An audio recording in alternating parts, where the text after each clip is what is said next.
అందరికీ వందనములు. ప్రియమైన దేవుని బిడ్డలారా, ఉదయకాల సమయంలో పడకల మీద నుంచి లేకపోతుంది ప్రభు యొక్క కృపావార్తను విన్నారండి. ఈరోజు బేస్తవారము 5వ తారీఖు ఫిబ్రవరి నెల 2026వ సంవత్సరం. ఈ ఉదయకాలం పడకల మీద నుంచి లేకపోతుంది ప్రభు యొక్క కృపావార్తను విన్నారండి. కీర్తనల గ్రంథము 41వ అధ్యాయం. కీర్తనల గ్రంథం 41వ అధ్యాయం 3వ వచనం. రోగశయం మీద యెహోవాన్ని ఆదరించును, రోగము కలుగగా నీవే వారిని స్వస్థపరచును. ఇక్కడ మనం జ్ఞాపకం చేసుకున్న మాట ఈ ఉదయకాలం పడకల నుంచి లేకపోతే ప్రభు యొక్క కృపావార్తను చూసినట్లయితే రోగశయం మీద యెహోవాన్ని ఆదరించును. రోగశయం మీద అంటే అర్థం ఏంటంటే, ఒక మాటలో చెప్పాలంటే మీకు వ్యాఖ్యానంలో ఎలా రాయబడుతూ వచ్చింది. రోగశయం మీద అంటే మంచం పట్టినప్పుడు అతన్ని నువ్వు ఆదరించిన వాడు అని అర్థం. ఒక వ్యక్తి మంచం పట్టినప్పుడు ఆ మంచం పట్టినటువంటి వాడిని దేవుడు ఆదరించాడు అన్నదానికి సాదృశ్యమైనటువంటి మాట. సో ఇక్కడ గమనించాల్సిన కొన్ని ఏంటంటే, మంచం పట్టిన వాడి గురించి కొన్ని విషయాలు ఇక్కడ రాయబడుతూ వస్తున్నాయి. అయితే మనం జాగ్రత్త గమనించినట్లయితే ఆ యొక్క విధానంలో రోగశైలి మీద ఉన్నటువంటి ఒక వ్యక్తిని మనం చూస్తున్నాం. ఎవరో వ్యక్తి అనంటే కొన్ని విషయాలు మనం జ్ఞాపకం చేసుకుంటూ రావచ్చు. ఎవరో వ్యక్తి అంటే బైబిల్లో చాలా మంది ఉన్నారు. వారిలో ఒక వ్యక్తి యోబు గురించి కూడా చూద్దాం. యోబు గారి గురించి చూసినట్లయితే చూడండి, యోబు గ్రంథం 7వ అధ్యాయంలో మనం చూసినట్లయితే 15వ వచనం.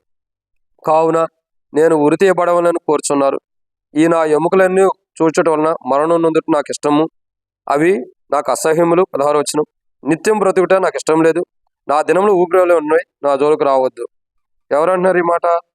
ఎవరంటున్నారంటే ఈ యొక్క చూడండి, యోబు గ్రంథం గురించి కొన్ని విషయాలు మాట్లాడుతున్నటువంటి మాట.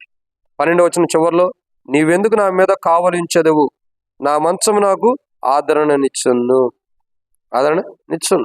సో ఇక్కడ గమనించాల్సిన కోణం ఏంటంటే, యోబు యొక్క గ్రంథంలో మనం అనేక కోణాల్లో కూడా యోబు గారి యొక్క జీవితాన్ని మనం జ్ఞాపకం చేసుకుంటూ వస్తాం. యోబు గారు మాట్లాడుతున్న మాటలు ఏంటంటే, నా మంచము నాకు ఆదరణ ఇచ్చును. సో ఈ మంచం మీద ఆదరణ ఎవరిస్తున్నారు? నా మంచం నాకు ఆదరణ ఇచ్చినంటే దేవుడే మంచం మీద ఆదరణ ఇస్తున్నాడు. రోగశయం మీద యెహోవాని ఆదరించును అంటే మంచం మీద రోగంతో ఉన్న వాడిని దేవుడు ఆదరించేవాడు కొంటున్నాడు. అందుకే యోబు పలుకుతూ వస్తారు కదా, నా మంచం నాకు ఆదరణనిచ్చును అంటే దేవుడే నన్ను ఆదరిస్తాడు అన్న దానికి సాదృశ్యం అనమాట. సో యోబు గారు ఈ మాటలు పలుకుతున్నప్పుడు అంటాడు కదా, అసలు యోబు గారు భక్తుడైనటువంటి యోబు ఈ యొక్క రోగశయం మీద ఉన్నప్పుడు, ఈ అనారోగ్యం మీద ఉన్నప్పుడు, ఈ వ్యాధితో ఉన్నప్పుడు దేవుడు తనను ఆదరించాడు. కానీ ఒక వ్యక్తి వ్యాధితో ఉన్నప్పుడు, ఒక రోగంతో ఉన్నప్పుడు ఆ వ్యక్తికి ఏమనిపించింది? ఎందుకంటే ఇలాంటి పరిస్థితుల్లో మనం కూడా ఉంటే దేవుడి మీద ఆధారపడితే ఖచ్చితంగా దేవుడు మనల్ని ఆదరించేవాడు ఉంటాడు. ఎలాంటి రోగాలు? ఒక వ్యక్తి రోగంలో ఉన్నప్పుడు ఏమనిపించింది, ఒక వ్యక్తి అనారోగ్యంగా ఉన్నప్పుడు ఏమనిపించింది అంటే ఒక 5 విషయాలు చెప్తాం. రండి. మొదటి మాట, యోబు గ్రంథం 7వ అధ్యాయం 15వ వచనం. కావున నేను ఉరి తీయబడవలని కోరుచున్నాను. తర్వాత 16వ వచనం. అవి నాకు అసహ్యములు, నిత్యము బ్రతుకుట నాకు ఇష్టం లేదు. సో మొట్టమొదటిగా చూసినట్టే రోగశయం మీద ఉన్న వ్యక్తికి, అంటే మంచం మీద పడి ఉన్న వ్యక్తికి, రోగంతో మంచం మీద పడి ఉన్న వ్యక్తికి మొట్టమొదటిగా తన జీవితం అంటే తనకు అసహ్యం పుట్టింది. తనకు అసహ్యం పుట్టింది. ఇంకెంతకాలం అని నేను ఈ మంచంలో ఇలా బ్రతకాలి, ఎంతకాలం అని మంచాన్ని బట్టి ఉండాలి, ఎంతకాలం అని మంచంలో నేను ఉంటూ ఉండాలి, ఇంకా నేను ఎప్పుడు లేచే దినాలు లేవు, నేను తిరిగి లేచే దినాలు లేవు, అవి అయిపోయినాయి అని చెప్పని మంచం మీద ఉన్న వ్యక్తి ఏం చేస్తాడండి? తనను తాను అసహించుకునేవాడు కొంటాడు. అవి నాకు అసహ్యములు అంటే తన జీవితమే తనకు అసహ్యం కనిపించింది. ఈరోజు పడకల మీద ఉంటూ, ప్రేమ దేవుని పెట్టారు మంచం మీద ఉంటూ, బహుశా నీవైనా నీ కుటుంబీకులైన మంచం మీద ఉంటూ అనారోగ్యంతో మంచాన్ని బట్టి ఉంటే నీ జీవితం అసహ్యంగా నీకు అనిపిస్తుందేమో, కానీ దేవుడు నిన్ను ఆదరించడానికి ఈరోజు సిద్ధంగా ఉన్నాడు. అది గుర్తుపెట్టుకో. మొదటి మాట అది. రెండవదిగా ఎట్లా అనిపించి చూడండి, రోగంతో ఉన్న వ్యక్తికి మొట్టమొదటిగా తనకు తాను అసహ్యం అనిపిస్తుంది. రెండవదిగా ఎలా ఉంది అని అంటే చూడండి, 16వ వచనమే, యోబు గ్రంథం 7వ అధ్యాయం 16వ వచనంలో, నిత్యము బ్రతుకుట నాకు ఇష్టం లేదు అంటే ఎప్పటికీ బ్రతకాలని నాకు ఇష్టం లేదు. ఎందుకంటే వచ్చిన అనారోగ్యాన్ని బట్టి, వచ్చినటువంటి వ్యాధిని బట్టి, వచ్చినటువంటి బలహీనతను బట్టి యోబుకి ఏమనిపిస్తుంది? నిత్యము బ్రతుకుట నాకు ఇష్టం లేదు. ఈ బ్రతికే జీవితం నాకెందుకు, ఈ బ్రతుకు నాకెందుకు, ఇంకెంతకాలం నేను బ్రతకాలి అంటే ఎన్ని సంవత్సరాలు బతికినా, ఎన్ని దినాలు బతికినా ఇదే అనారోగ్యంతోనా? అంటే చాలా మంది యొక్క జీవితాల్లో అనారోగ్యంతో మంచాన్ని పట్టినప్పుడు అసహ్యం అనిపించింది తన జీవితం. రెండోదిగా ఇంకెంతకాలం నేను బ్రతకాలని అనిపించింది, ఇంకెంతకాలం నేను బ్రతికుండాలనిపించింది. నువ్వు ఎంతకాలం బ్రతికుండాలంటే దేవుడు నేను పిలిచేంత వరకు నువ్వు బ్రతికుండాలి. అయితే నువ్వు మంచాన్ని పడి ఉన్నప్పుడు, నువ్వు ప్రార్థన జీవితం కలిగి ఉంటే దేవుడే నిన్ను ఆదరిస్తాడు. నువ్వు రోగశయం మీద ఉన్నప్పుడు దేవుడు నిన్ను ఆదరించేవాడు ఉంటాడు. ఇది రెండో కోణం. మూడవదిగా ఎలా అనిపించింది అంటే చూడండి, 3వ మాట, యోబు గ్రంథం మనం చూసినట్టయితే మరి 7వ అధ్యాయం 16వ వచనం. అవి నాకు అసహ్యములు, నిత్యము బ్రతుకుట నాకు ఇష్టం లేదు, నా దినములు ఊపిరి వలె ఉన్నాయి. ఎలా ఉన్నాయండి? ఊపిరి వలె ఉన్నాయి.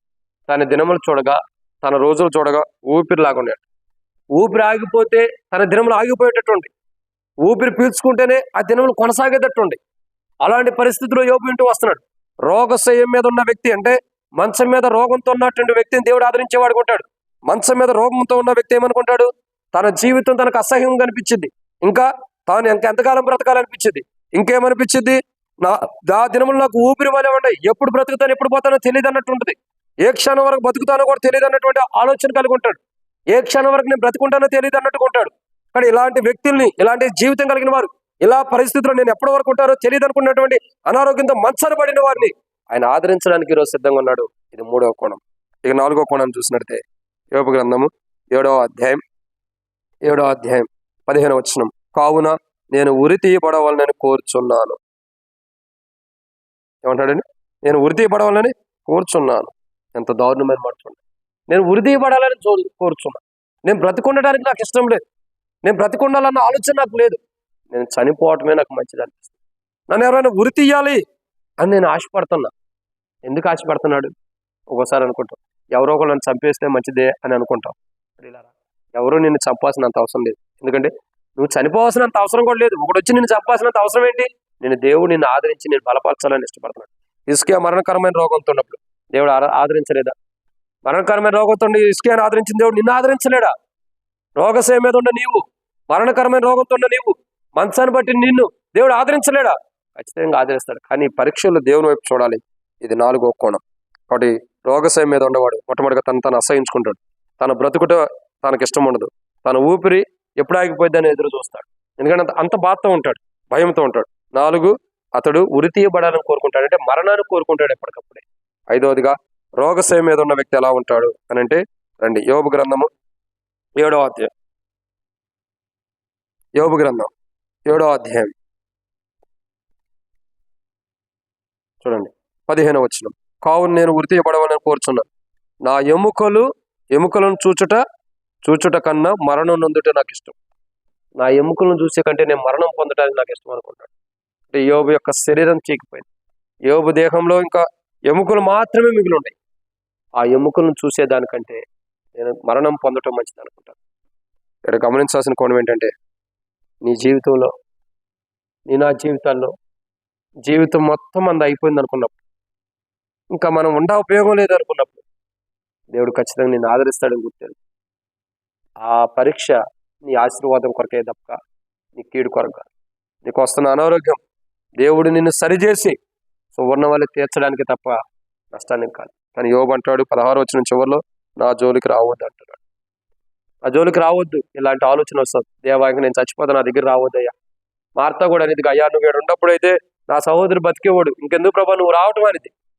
అది కాదు, ఆయన నీ దగ్గర రావడానికి ఇష్టపడుతున్నాడు. మా జోలికి రావద్దని నువ్వు అనొద్దు.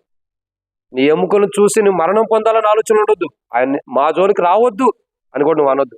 ఆయన ఈరోజు నీ దగ్గర రావడానికి ఇష్టపడుతున్నాడు. ఎందుకంటే నిన్ను ఆదరించడానికి.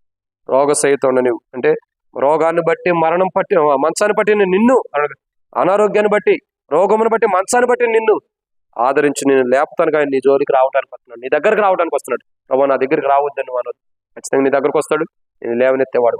అట్లు దేవుడు నేను లేవనెత్తడం కొరకాయి రోగశయ్య మీద ఉన్న వారిని యెహోవా ఆదరించినట్లు, ఈరోజు రోగశయ్య మీద అనారోగ్యం ఉంటే దేవుడు నీ దగ్గరకు వచ్చి నిన్ను ఆదరించడం కొరకు ప్రార్థన చేసుకో. అయితే నీకు నువ్వే అసహ్యంగా ఉండొచ్చు. నువ్వు బ్రతికే దినంలో ఎందుకు అనుకోవచ్చు, ఇంకా నా దినంలో ఊపిరి వలే ఉన్నాయి అని అనుకోవచ్చు. ఇంకా నేను బ్రతుకుట కంటే కూడా ఉరి తీయబడటం మంచిది అనుకోవచ్చు. నా ఎముకలను చూసే కంటే నేను చావటం మంచిది అనుకోవచ్చు. అయినా ఇంకొకటి కూడా అనుకోవచ్చు, దేవుడు నా జోలికి రావద్దు అని కూడా నువ్వు అనుకోవచ్చు. దేవా నువ్వు నా జోలికి రావద్దని కూడా నువ్వు అనుకోవచ్చు. కానీ దేవుడు నీ దగ్గర రావడానికి ఇష్టపడుతున్నాడు. ఆయన నీ దగ్గరకు వచ్చి ఈరోజు నిన్ను ఆదరించి నీకున్న బలహీనత తీసివేసి నిన్ను స్వస్థపరచడానికి ఇష్టపడుతున్నాడు. నువ్వు చేయాల్సింది ఒకటి, ప్రభా నా దగ్గరకు రా, నా హృదయంలోకి రా, నా జీవితంలోకి రా. నేను ఎక్కడ దారి తప్పిపోయినా క్షమించి నన్ను సరిచేయ ప్రభుని ప్రార్థన చేసుకుంటే, దారి తప్పిపోయినా మనల్ని ప్రభు సరిచేసి రోగశయ మీద ఉన్న మనల్ని ఆదరించి అనారోగ్యం నుంచి విడుదలిచ్చి సంపూర్ణమైన ఆరోగ్యాన్ని దేవుడు మంచాన్ని బట్టి నీకు ఈరోజు దేవుడు ఆరోగ్యాన్ని ఇవ్వడానికి ఇష్టపడుతున్నాడు. కాబట్టి అట్టి ఆరోగ్యం కావాలంటే యేసు ప్రభు రోగశయ మీద ఉండండి. మంచం బట్టి మంచం మీద రోగంతో నన్ను ఆదరించు ప్రభు అని ప్రార్థన చేసుకుంటే ఆయన ఆదరించేవాడు ఉంటాడు. అటు రోగశయ నుండి నిన్ను ఆదరించి విడుదలిచ్చేవాడుగా ప్రభు నీకు సహాయం చేయనట్టు ప్రభు సహాయం చేయను కాక ప్రార్థన. మమ్మల్ని మిక్కిలిగా ఎక్కువగా ప్రేమించిన ప్రియ పరలోకపు తండ్రి మీకు వందనాలు. ఎత్తబడిన మాటలకు నీరు కట్టి ఫలింపచేయండి. రోగశయం మీద ఉన్న వారిని ఆదరించే దేవుడి, రోగశయం మీద ఉన్న వ్యక్తి తను అసహించుకుంటాడు, బ్రతుకుటే వేస్ట్ అనుకుంటాడు, తండ్రి తన దినములు ఊపిరి వలె ఉండే అనుకుంటాడు, తను ఉరి తీయబడితే మంచిది అనుకుంటాడు, నా ఎముకను చూచుడు కానీ నేను చచ్చుడు మంచిది అనుకుంటాడు, ఇంకా నువ్వు నా దగ్గరకు రావద్దు అంటాడు. కానీ ఎన్నన్నా మీరు తన దగ్గరకు వస్తారు, తను ఆదరిస్తారు, ఎందుకంటే మీరు తనను ప్రేమించారు. కానీ ప్రభు మమ్మల్ని కూడా ప్రేమించాడు, మాకున్న అనారోగ్యాలు తీసివేసి మా దగ్గరకు వచ్చి మాకు జీవితమే వేస్ట్ అనుకుంటున్నా మా దగ్గరకు వచ్చి మమ్మల్ని ఆదరించి ఈ రోగాల నుంచి విడుదల దయచేయమని, ఈ వాక్యం వింటున్న వారి హృదయాల్లో వారి కుటుంబాలు కూడా ఏ రోగాలతో అయితే ఉండరు వాటి నుంచి విడుదలమని యేసు ప్రభు నామములో విశ్వాసంతో ప్రార్థిస్తున్నాము తండ్రి. ఆమేన్. అందరికీ మన ప్రభువైన యేసుక్రీస్తు నామములో శుభాభివందనములు. ప్రేస్తున్నాడు.